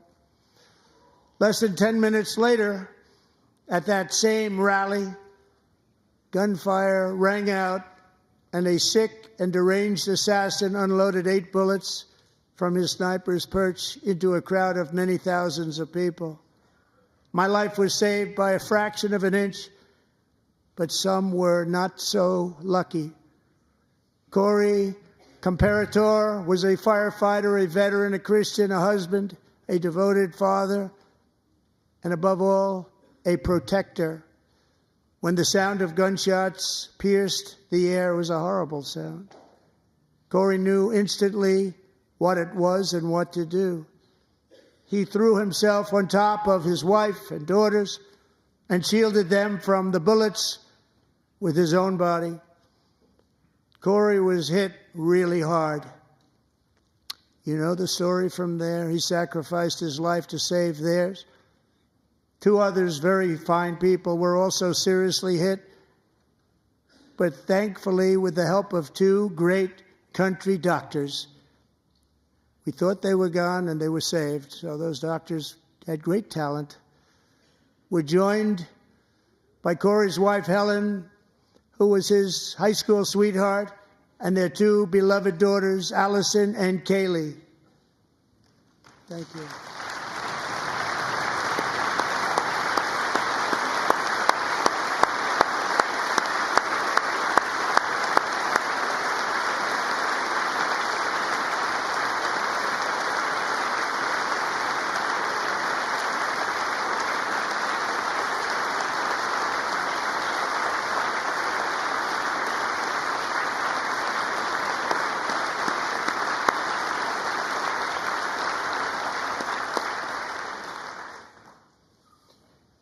To Helen, Allison, and Kaylee, Corey is looking down on his 3 beautiful ladies right now, and he is cheering you on. He loves you.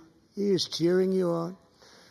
Corey was taken from us much too soon, but his destiny was to leave us all with a shining example of the selfless devotion of a true American patriot. It was love like Corey's that built our country, and it's love like Corey's that is going to make our country more majestic than ever before. I believe that my life was saved that day in Butler for a very good reason. I was saved by God to make America great again. I believe that. Thank you. Thank you.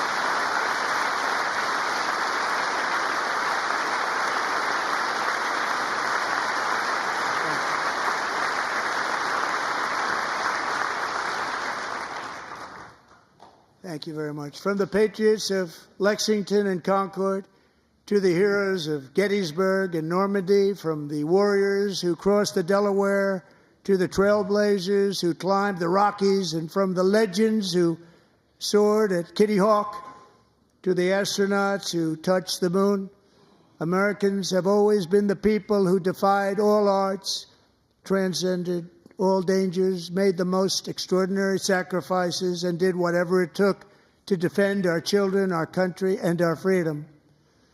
And as we have seen in this chamber tonight, that same strength, faith, love, and spirit is still alive and thriving in the hearts of the American people.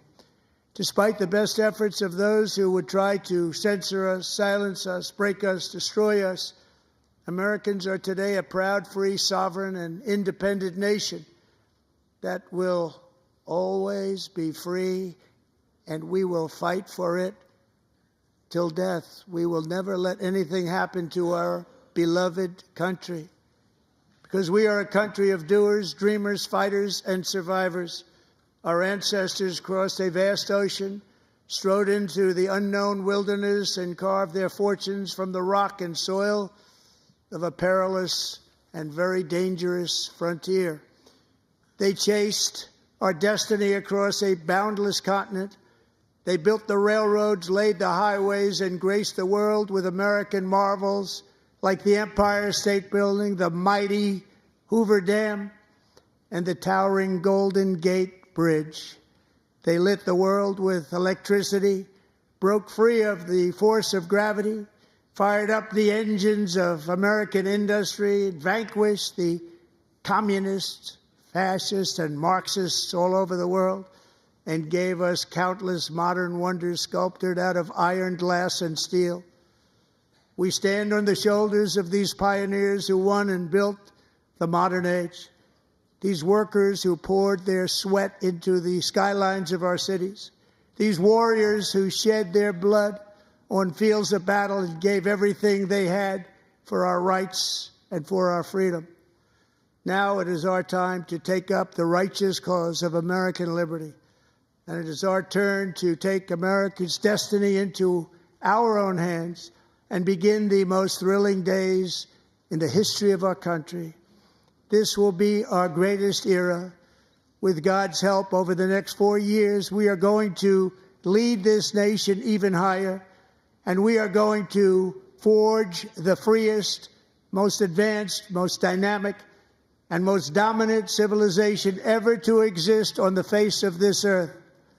We are going to create the highest quality of life, build the safest and wealthiest and healthiest and most vital communities anywhere in the world. We are going to conquer the vast frontiers of science, and we are going to lead humanity into space and plant the American flag on the planet Mars and even far beyond.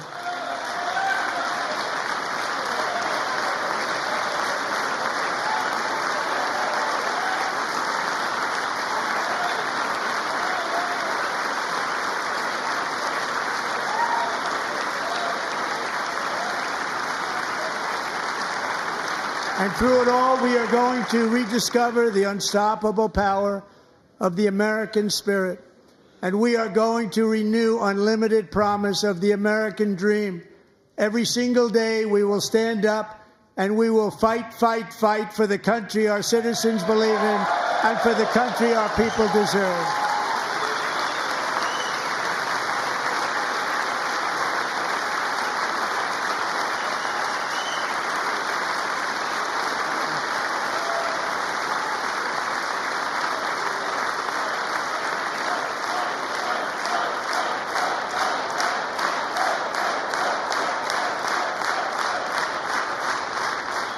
My fellow Americans, get ready for an incredible future, because the golden age of America has only just begun. It will be like nothing that has ever been seen before. Thank you, God bless you, and God bless America.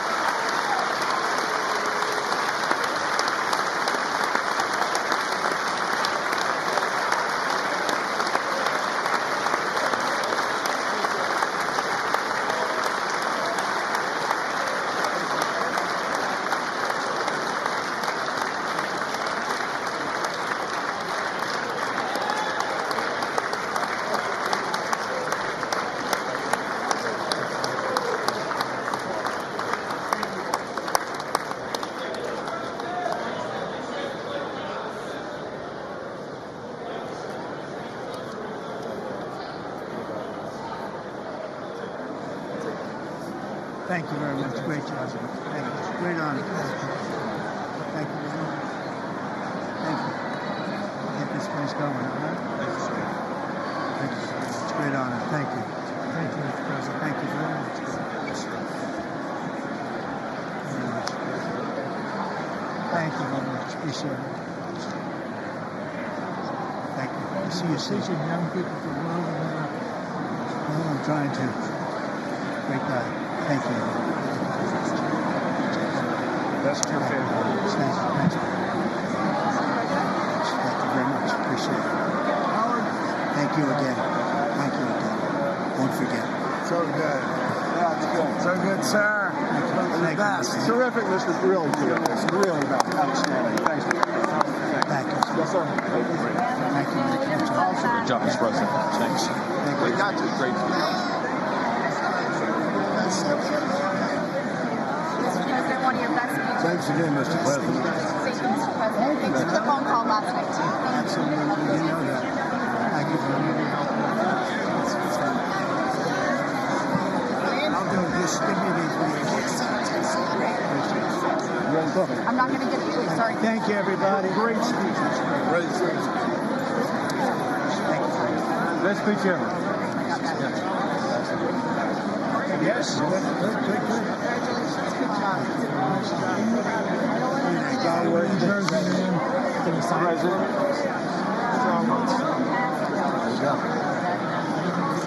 President Roger Williams, thanks for the call. I love Roger Williams. Thank you. You don't have to introduce yourself. Mr. President. I know you better than you do, Roger. Thank you so much. My great baseball player. America Good is- job. Great job you're doing. America is back. Thank you so much, Welcome you Mr. back to President. Pennsylvania anytime, sir. They stood for. Thank you all. Got him, you got him. Oh, man. Well done. They stood for another country, not our country. That was phenomenal. It's sir. hard to believe, isn't it? That was fantastic, sir. That was Thank you very much. Thank you. quick selfie. Mr. President. Good job, Mr. President. Great job. Thank you so much. Great speech, sir. Great speech. Yes, sir. President back in Pennsylvania. Oh, they're just pick care. I was standing on. Absolutely. West Virginia loves you. Oh, good. How you doing? All right? Did you get a chance to shake his hand earlier? Do you want me to get a picture of you shaking his hand or anything? You're good. Thank you very much. Let's do biofilm. Thank you, darling. Sir, thank you. I love you. Best speech on the floor ever. Ever. Yeah, it was so good. Thank you. So good. Hey, you rocked it, Mr. President. We're with you. 100% crushed. Thank you. Really good. It was Congratulations. awesome. Yeah. Best speech ever. Thank you. It was. That's the best. Mr. President, that was a great speech. That was awesome. God bless you. It was.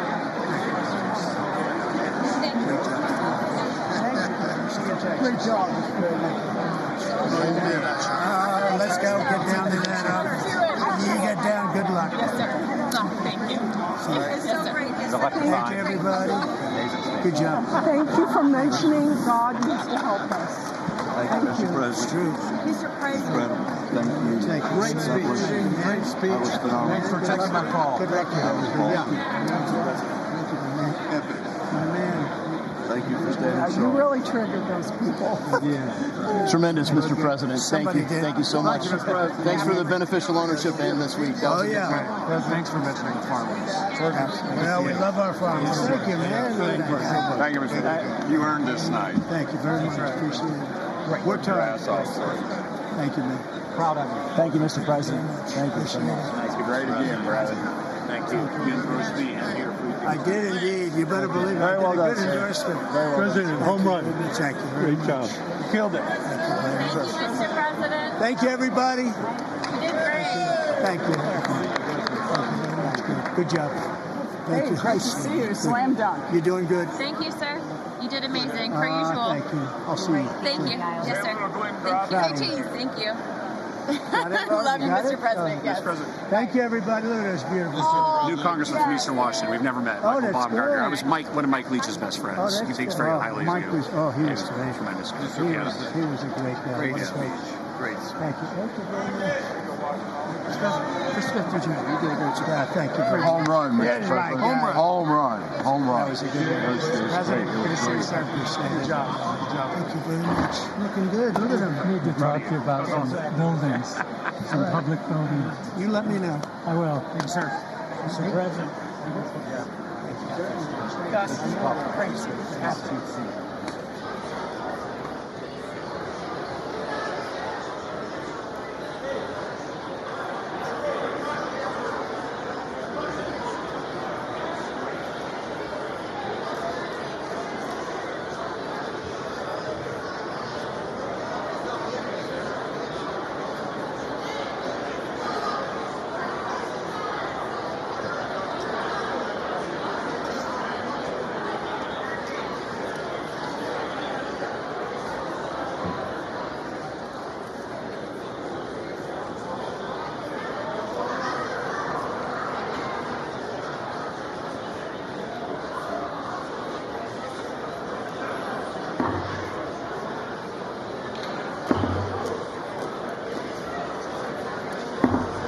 The House will be in order.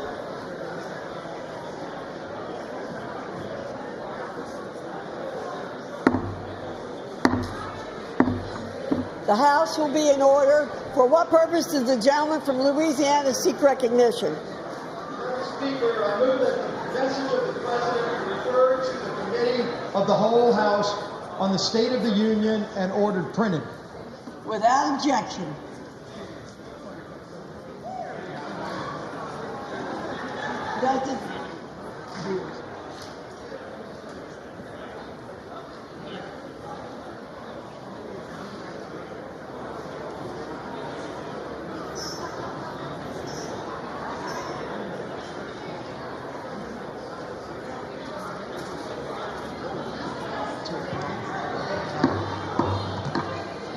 Does the gentleman from Louisiana have a motion? Madam Speaker, I move that the House now stand adjourned. The question is on the motion to adjourn. Those in favor say aye. Those opposed, no. The ayes have it. The motion is agreed to. Accordingly, the House stands adjourned until 10 a.m. tomorrow for morning hour debate.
secretary.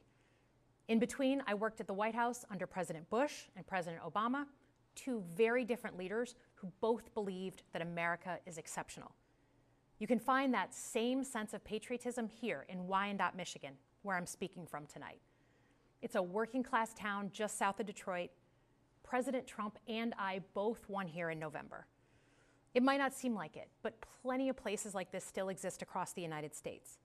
Places where people believe that if you work hard and play by the rules, you should do well and your kids should do better. It reminds me of how I grew up. My dad was a lifelong Republican, my mom a lifelong Democrat. But it was never a big deal because we had shared values that were bigger than any one party. We just went through another fraught election season. Americans made it clear that prices are too high and that the government needs to be more responsive to their needs. America wants change, but there's a responsible way to make change and a reckless way. And we can make that change without forgetting who we are as a country and as a democracy. So that's what I'm going to lay out tonight. Because whether you're from Wyandotte or Wichita, most Americans share three core beliefs: that the middle class is the engine of our country, that strong national security protects us from harm, and that our democracy, no matter how messy, is unparalleled and worth fighting for. Let's start with the economy. Michigan literally invented the middle class, the revolutionary idea that you could work at an auto plant and afford the car you were building. That's the American dream. And in order to expand and protect the middle class, we have to do a few basic things. We need to bring down the price of things we spend the most money on: groceries, housing, healthcare. We need to make more things in America with good-paying union jobs and bring our supply chains back home from places like China. We need to give American businesses the certainty they need to invest and create the jobs of the future. And we need a tax system that's fair for people who don't happen to make $1 billion. Look, the president talked a big game on the economy, but it's always important to read the fine print. So, do his plans actually help Americans get ahead? Not even close. President Trump is trying to deliver an unprecedented giveaway to his billionaire friends. He's on the hunt to find trillions of dollars to pass along to the wealthiest in America.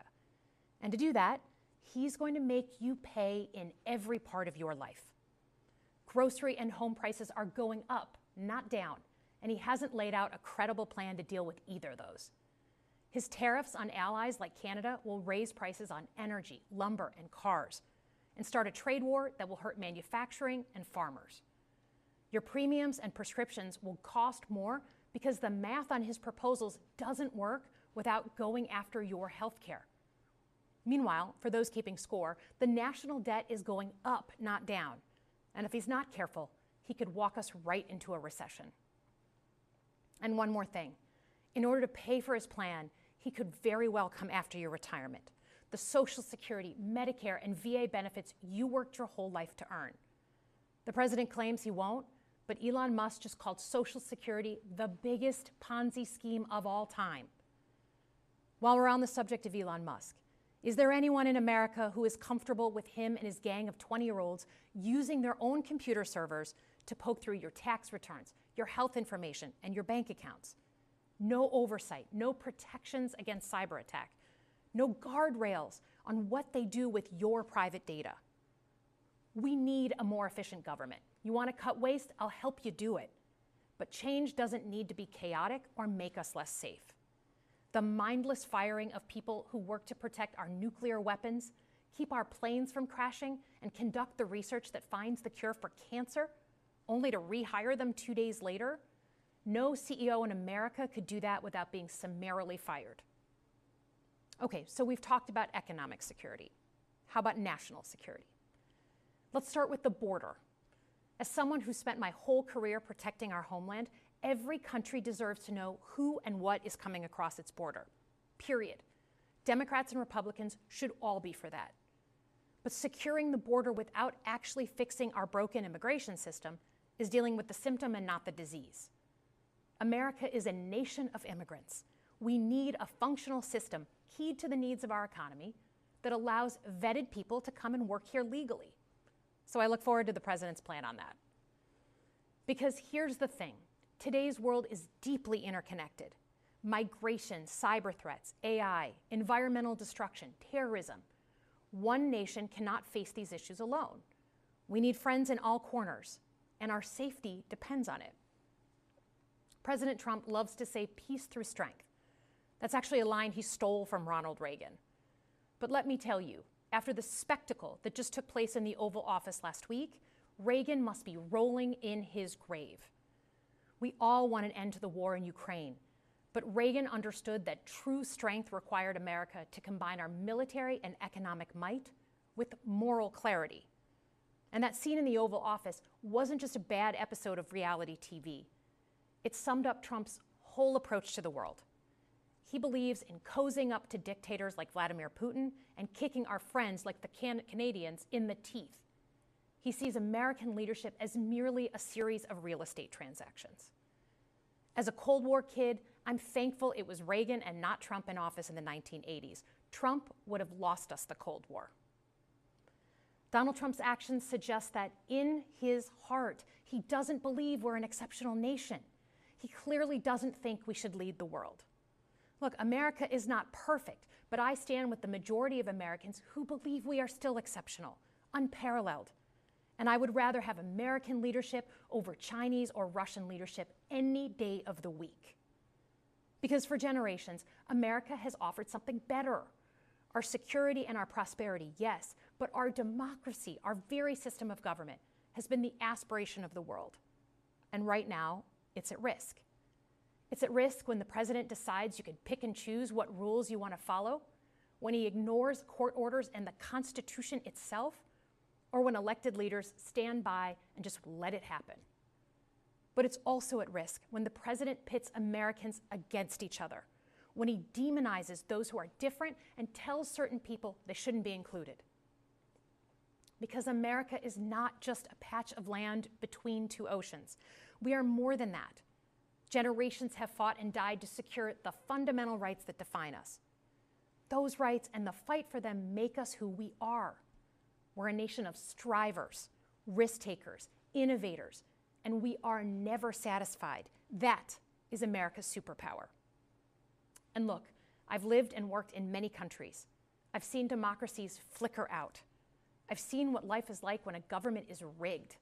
You can't open a business without paying off a corrupt official. You can't criticize the guys in charge without getting a knock at the door in the middle of the night. So as much as we need to make our government more responsive to our lives today, don't for one moment fool yourself that democracy isn't precious and worth saving. But how do we actually do that? I know a lot of you have been asking that question. First, don't tune out. It's easy to be exhausted, but America needs you now more than ever. If previous generations had not fought for this democracy, where would we be today? Second, hold your elected officials, including me, accountable. Watch how they're voting. Go to town halls and demand they take action.